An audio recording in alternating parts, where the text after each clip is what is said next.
What is up guys, it's your boy Solheim here, back with another Cataclysm Classic gold making video for you.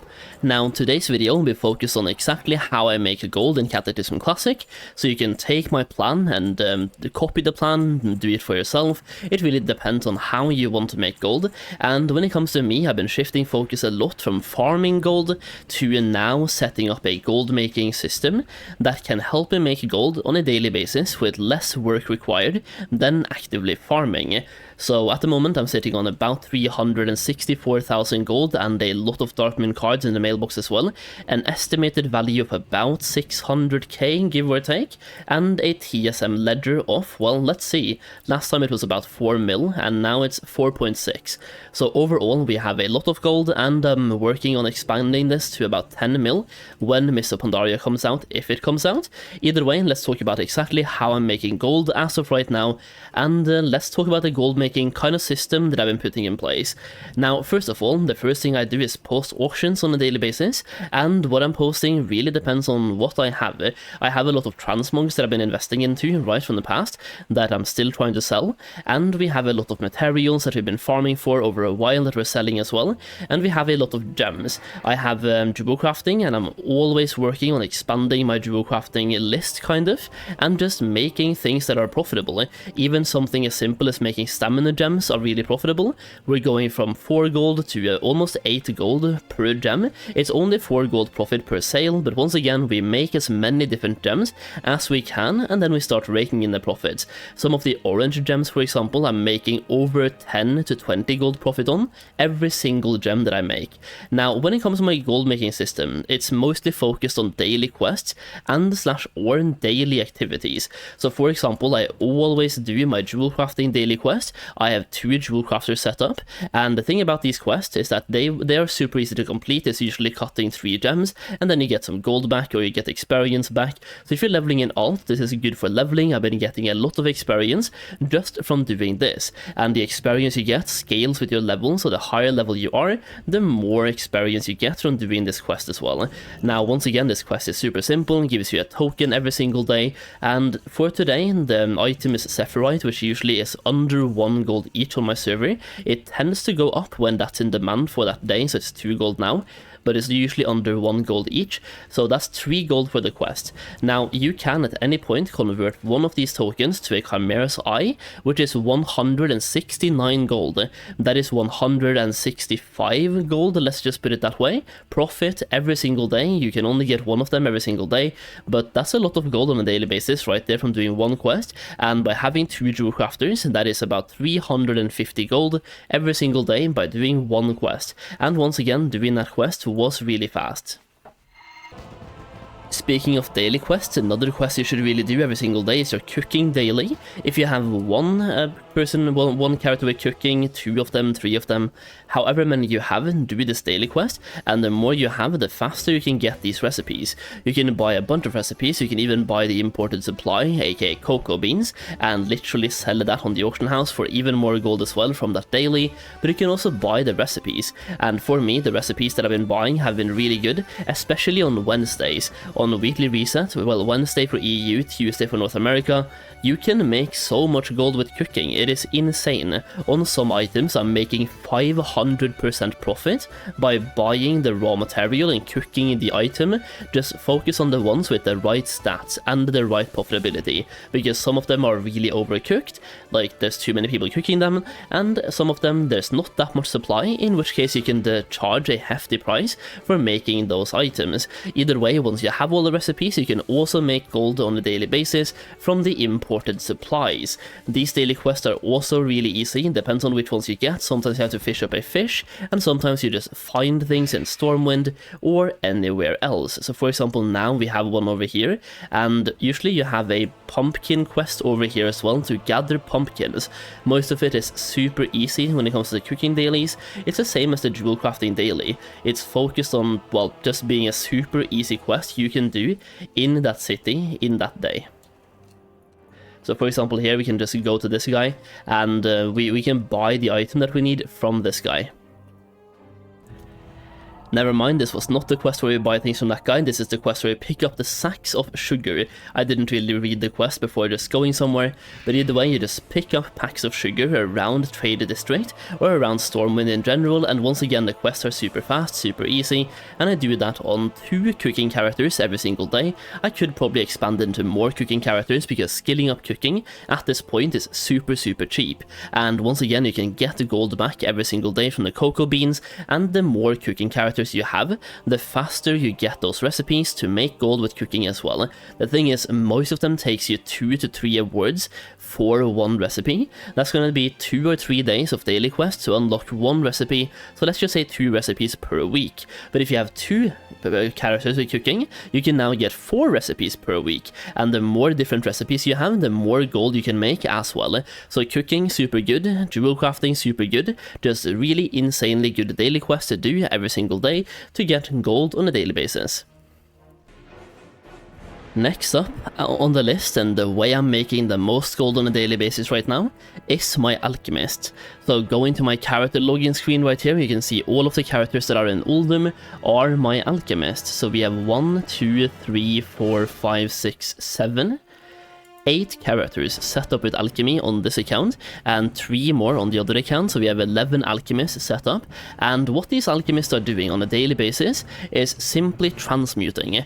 Now I'm following a spreadsheet that I've made here, which I've been linking in previous videos talking about cooldown crafting, and sometimes it's worth making true gold. That being said, right now for me the best thing to do is transmuting volatile elements, and by being in Uldum you are guaranteeing volatile air.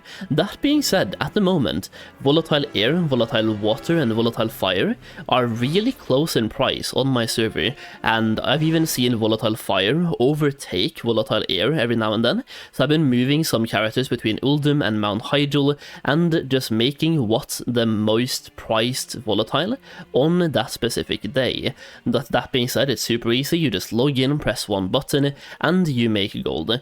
For alchemy, for example, I'm making about 200 gold every single day on my Alchemist, and once again that is 200 gold times 11, so that's 2.2k every single day just by clicking one button on 11 characters.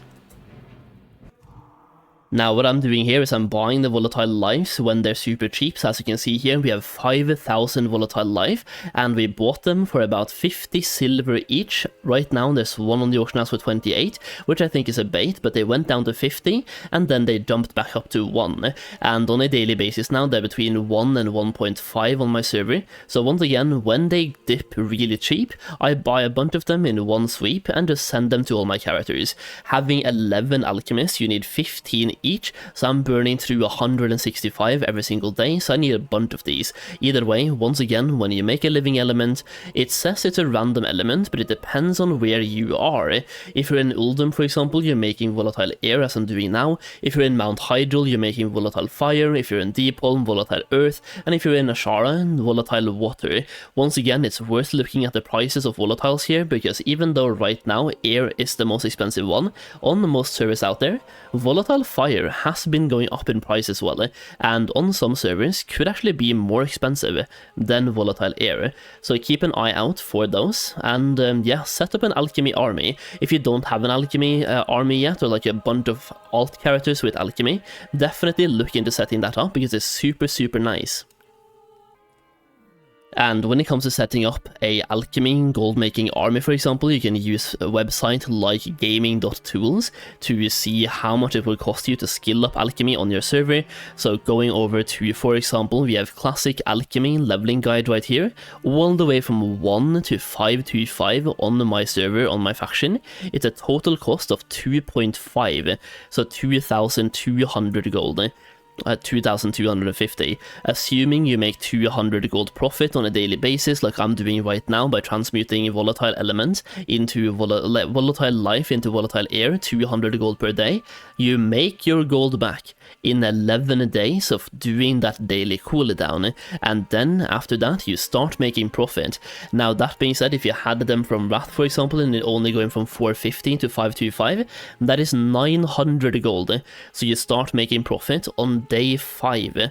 So once again, really worth skilling those up now if you haven't yet, and I just skilled up 4 of them yesterday, for example, so I've been expanding my gold making army quite a bit.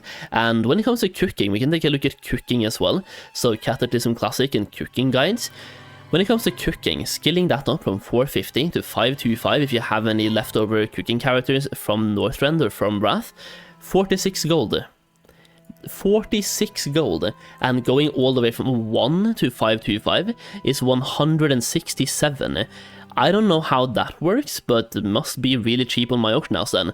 So once again, skilling up cooking characters, super worth it as well, to do the daily cooking quest. And then you can either buy recipes or buy cocoa beans and sell those. It's super nice, and this website just helps you calculate the cheapest way to get to the profession skill that you want to be at from the standpoint where you're starting. Apart from that, if I'm really looking to make some gold as well, something I've been getting into recently is literally prospecting elementium ore, and the reason why this works right now is because the prices of gems are on their way up for the most part. They've been hitting a floor, and on my server at least they're on a slightly uptrend. Meanwhile, the ores have been going down in price, and further down in price, and I've gotten them for about 1 gold each. We can see what they are now. They're about 1.3, and that is at 114% of their usual value. So every now and then I've been able to buy them for 1 gold each, and then I can not transmute, but like prospect them and make a bunch of gold that way. And I have a whole video talking about prospecting, which also includes a spreadsheet. So if you haven't seen that one yet, should have been a really recent video of mine, then check that one out to grab that spreadsheet and find out if it's profitable or not on your server based on that spreadsheet. Using that spreadsheet, you will get the conversion value, and for me, for example, the conversion value of elementium ore is 1.6. So grabbing them for 1 gold each is a 60% profit margin for me personally, which gives me about 5,000 gold per hour simply by prospecting. And then that is only by prospecting. I can make even more gold by adding enchanting into there as well, or even using jewel crafting to cut the blue gems into, well, better gems. So prospecting, really nice if you want to make more gold on top of the daily gold you're making. And for the most part, that covers what I'm doing for gold making. And if you want to have more access to even more gold making, and you want to have access to all the farms we've done in the past, which is now put in a full document for gold making and Cataclysm, check out my Cataclysm Classic gold making guide to the link down below. And by having this guide, you will also get early access to my gold making videos on YouTube, and we even have a couple of videos in exclusive access as well, which means these are videos that will never go public on YouTube, which you can get access to.